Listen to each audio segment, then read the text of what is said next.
Olá pessoal, tudo bem? Continuando com o nosso conteúdo, vamos falar agora sobre as abordagens do Machine Learning, assim como os seus principais algoritmos. Vamos lá? Então, Machine Learning versus Deep Learning, né? Há várias abordagens para o Machine Learning.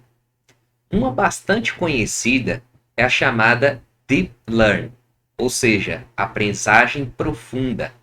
Nela, grandes quantidades de dados são tratadas a partir de várias camadas de redes neurais artificiais, que são algoritmos baseados nas estruturas neurônios do cérebro, que resolvem problemas muito complexos.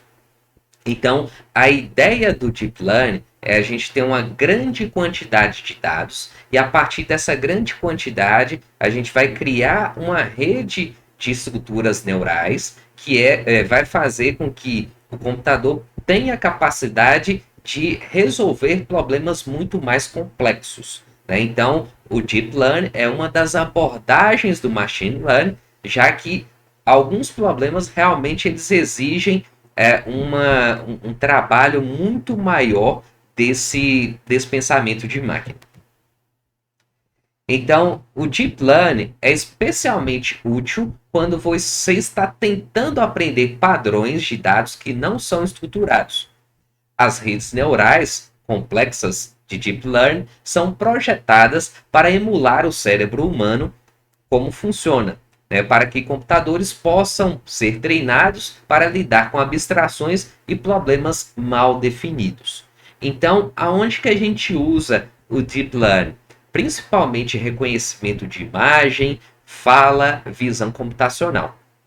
Então, são problemas extremamente complexos, mas que eles podem ser trabalhados com um treinamento exaustivo e com a criação cada vez mais complexa dessa estrutura de neurônios artificiais, né? Inclusive, eu postei um vídeo que eu quero que vocês assistam, e esse vídeo ele explica, né, principalmente sobre a criação da visão computacional a partir de imagens. Então, é um problema extremamente complexo que a gente vê e que é resolvido através do Deep Learning.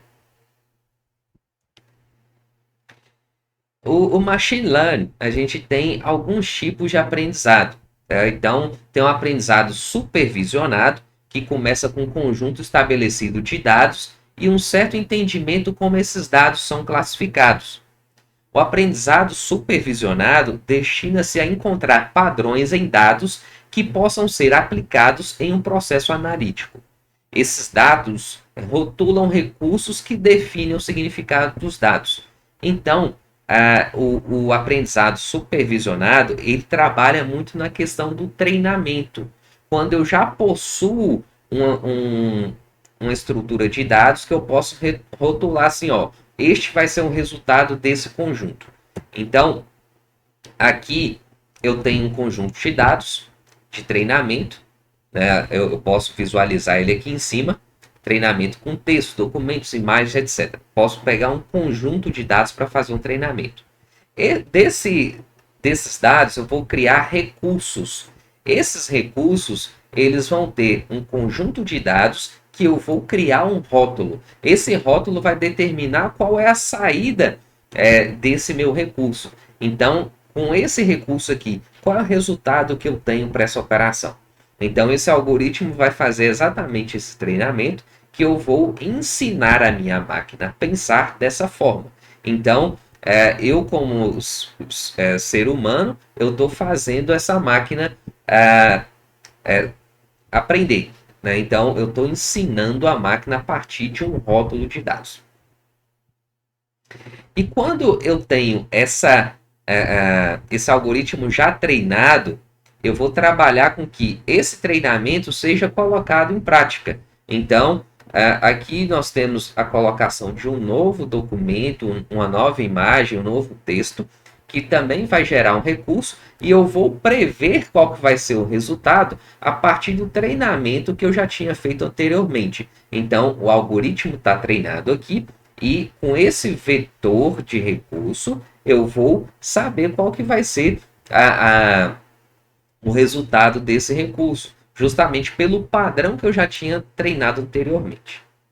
Então, a sequência aqui da aprendizagem supervisionada é eu trabalhar com dados, separar parte dos dados para treinamento. Esse treinamento ele vai passar por algoritmo, esse algoritmo vai treinar esse modelo e eu vou trabalhar com esse modelo treinado para fazer testes e validação desse conjunto de dados. Então, eu coloco em produção logo depois que a gente visualiza que aquele algoritmo ele está respondendo de forma satisfatória no nosso conjunto de dados que foi aplicado. Então, os algoritmos de aprendizado supervisionado, eles fazem previsões com base em um conjunto de exemplos que foi colocado. Então, pode citar o exemplo do mercado financeiro, que a gente tem um conjunto padrão de dados e a gente vai começar a criar previsões de acordo com aqueles dados. Né? Então, dentro do mercado financeiro, a gente tem um conjunto lá de padrões. Então, são feitos, por exemplo, tem uma análise que chama análise técnica, e essa análise ela mostra alguns padrões de desenho que a gente pode captar através da matemática. Então, a gente consegue perceber que se aconteceu determinado padrão, eu posso prever que vai acontecer determinada coisa.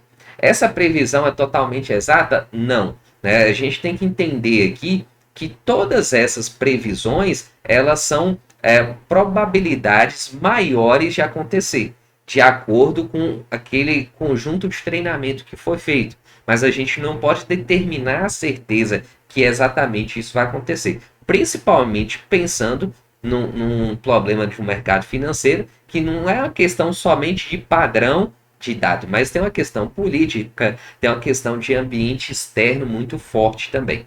Então, assim, são problemas complexos que podem ser melhor resolvidos a partir da aplicação dessas técnicas. E pensar que não necessariamente que eu vou solucionar 100% do problema, que eu vou ter condição de falar assim, ó, é exatamente isso aqui que vai acontecer. Né? Mas é muito importante que a gente utilize, sim, desses dados e dessas técnicas para fazer previsões. Então, nós temos também o aprendizado não supervisionado, que é usado quando o problema requer uma grande quantidade de dados não rotulados, ou seja, a gente tem um conjunto de dados, mas a gente não sabe exatamente qual que vai ser o resultado ali. Então, a gente tem que entender o significado por trás desses dados, e isso requer classificar os dados com base em padrões, ou clusters que são encontrados, ou seja, conjuntos de dados. Então, o aprendizado não supervisionado, ele conduz ao processo interativo de analisar os dados sem intervenção humana. É usado principalmente em tecnologias de detecção de spams e sistemas de recomendação, entre outros sistemas. Então, detecção de fraude também. Se a gente for olhar aqui, a gente pode perceber que nesse problema eu tenho problemas um pouco mais complexos, porque eu não sei exatamente qual é a saída daquele conjunto de dados, mas eu posso fazer classificações ali que vão mostrar para mim qual que seria um conjunto mais aproximado daquela saída. Então, ali é um aprendizado não supervisionado, ou seja, a máquina vai aprender por si.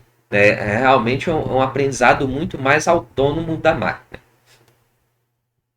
Então, a gente pode perceber aqui também, pelos exemplos que são utilizados, né? Detecção de spams, sistemas de recomendação, por exemplo, quando a gente vai assistir o Netflix, a gente entra lá na plataforma e ele vai começar a mostrar para a gente uma relevância daquele conteúdo. Ah, esse vídeo aqui é 98%, esse documentário aqui é 92%. Então, ele começa a mostrar para a gente aquilo que é mais voltado para a gente, justamente por conta daquelas visualizações que nós já fizemos anteriormente.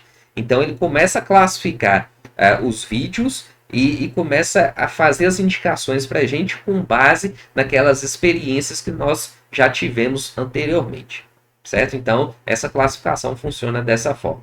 A gente pegar lá um universo grande e começar a dividir esses filmes, né, um exemplo, em classificações. E essa classificação vai servir para a gente, porque se eu utilizo muito esse conjunto aqui, normalmente eu vou gostar de filmes e documentários que está presente nesse conjunto. Então, realmente é uma lógica muito interessante.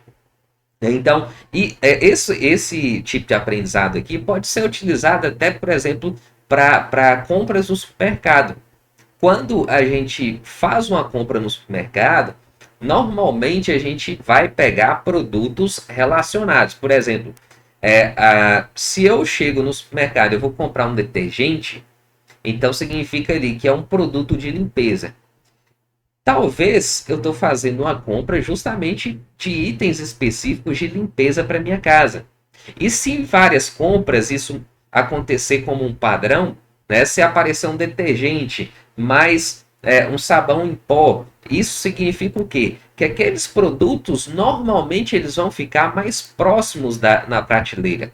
Então, assim, tem uma classificação importante até para a gente poder criar organizações dentro de um negócio. Então, essa é uma informação muito útil que dá para ser explorada.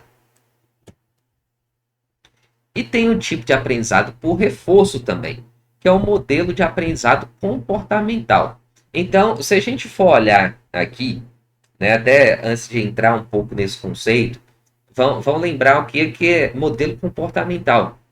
Então, alguns psicólogos falavam que é interessante que a gente crie um tipo de aprendizado por recompensa. O que significa isso? Toda vez que eu fizer algo certo, eu vou receber uma recompensa por aquilo.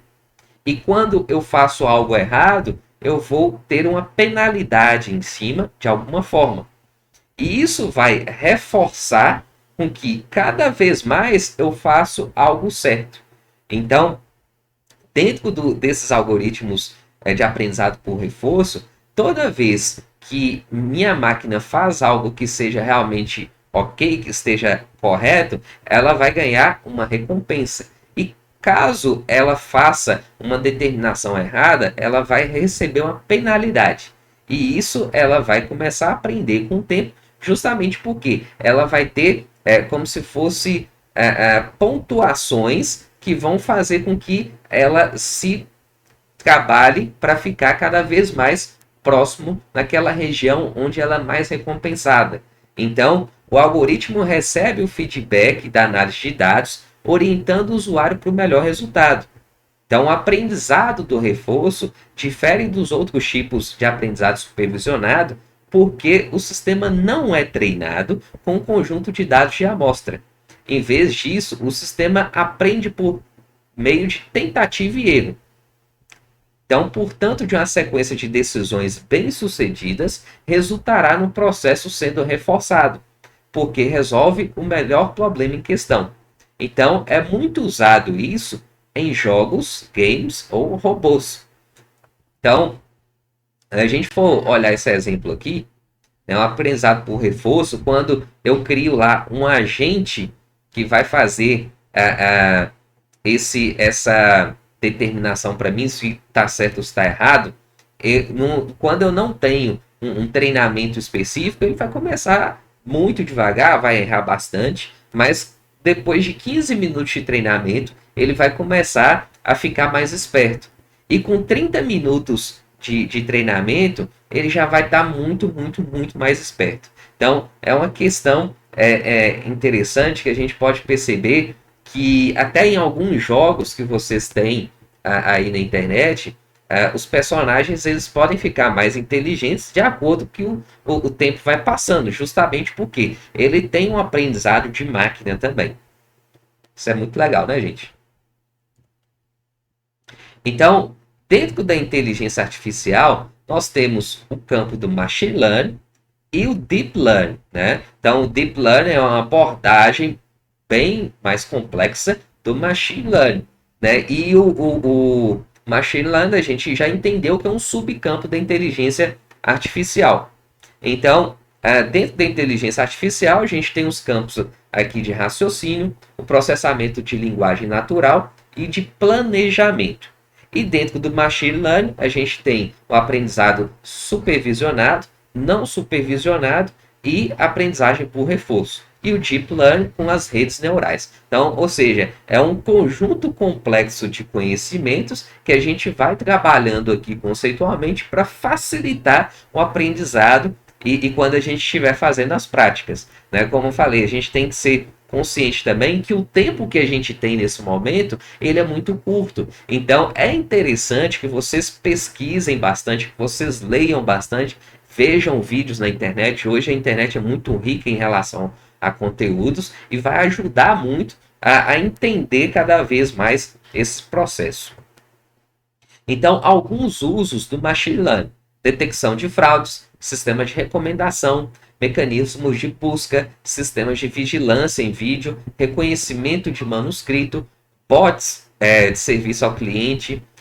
Isso aqui está muito na moda, chamado chatbot, né, que você entra dentro de um site, você vai conversar com a máquina e essa máquina vai te direcionar para um atendimento humano, assim como pode ser feito também pelas ligações por telefone. Então, hoje, isso reduz até um custo para a empresa, né, um custo de funcionário. Então, assim, é muito rentável financeiramente também. Segurança de TI, análise de upstream de dados, manutenção preditiva, detecção de anomalia, previsão de demandas, logística, negociação financeira, diagnóstico de cuidado da saúde, veículos autônomos e robôs, processamento de linguagem natural. Então, se a gente for ver aqui, é um emaranhado de usos que a gente pode ter dentro do Machine Learning.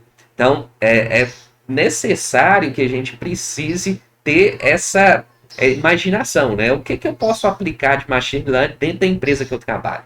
Né? Porque sempre vai ter algo que pode ser possível ser feito. Então, assim, quando a gente fala sobre as aplicações, realmente é uma vasta condição que a gente tem. Então, isso é muito interessante. Então, dentro do Machine Learning, a gente tem uma infinidade de algoritmos que podem ser utilizados. Cada um tem uma finalidade específica. Também há características que podem inviabilizar a escolha do algoritmo, ou seja, do modelo, para determinada solução, como a quantidade de dados disponível, a complexidade do problema, o tempo que nós temos para executar esse algoritmo e a utilização de alto poder computacional. Então, quando a gente começa a utilizar as ferramentas, a gente começa a entender que a primeira coisa que a gente precisa ter é o quê? Dados. Se a gente não tiver aquele dado bruto para a gente trabalhar e chegar numa informação, a gente não consegue fazer nada. Outra coisa é a complexidade do problema. Né? A gente pode entender que aquele problema pode ser tão complexo que a gente vai levar até um tempo que a gente não vai conseguir resolver. Né? Algumas coisas são necessárias que a gente tome uma decisão em tempo real. E isso, né, infelizmente, né, eu falo que infelizmente, mas felizmente para nós seres humanos, que a máquina dificilmente vai chegar daqui esses próximos anos. Né? Futuramente, daqui 20, 30 anos, a gente não sabe. Né? Eu não posso prever nesse caso. Mas tem coisa que realmente a máquina nossa aqui, ela é muito mais poderosa. Né? É um poder que a gente tem que a gente às vezes até não imagina e descarta, infelizmente, o poder de processamento dessa mente que nós temos. E a utilização do poder computacional, a gente vai precisar, às vezes, de clusters, de vários computadores ligados em rede e trabalhando ao mesmo tempo, para poder chegar na solução de uma maneira mais rápida. Então, nem sempre a gente tem a disponibilidade financeira também de ter todas essas máquinas. Hoje na internet a gente tem algumas soluções em nuvem que ajudam realmente bastante essa situação, mas também tem alguns custos a serem pagos. E os principais algoritmos Machine Learning são, né, de aprendizado supervisionado. A gente tem as árvores de decisão, classificação Naive Bayes, regressão linear de mínimos quadrados, regressão logística, Support Vector Machine, Ensembler Methods e os aprendizados não supervisionados, algoritmo de agrupamento, clustering, decomposição em valores singulares, análise de componentes principais e análise de componentes independentes. Né? Todos esses algoritmos eu coloquei um link que vocês vão encontrar lá, a descrição de cada um.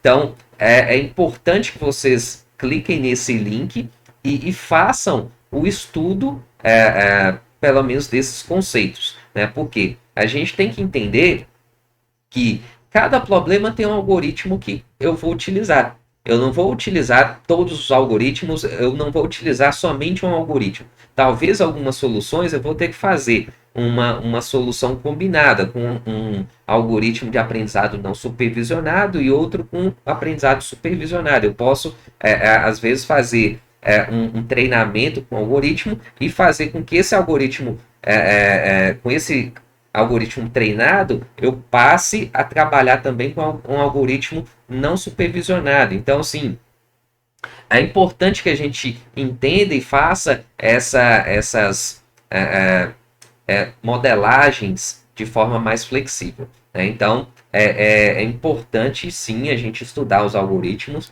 é importante a gente conhecer e na prática vocês vão ter uma consciência maior de alguns deles, né? Logicamente, a gente vai trabalhar aqueles que são principais dentro dos exemplos que nós vamos citar dentro da disciplina, beleza?